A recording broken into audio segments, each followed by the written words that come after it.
Can you see who shared my post on Instagram? First thing first, open up your Instagram app. And once you open up the app, you just need to make sure that you are logged in and simply head over to your profile down below.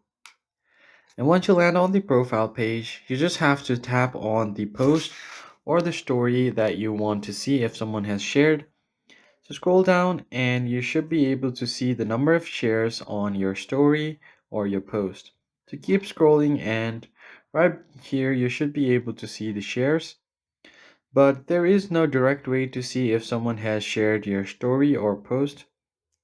So if you just go ahead and tap on the three lines here, and if you have professional mode turned on, then you should be able to see all of the posts inside. You often will also get notified if someone has shared your video on Instagram. So as you can see here, this person here has shared my reel to their story.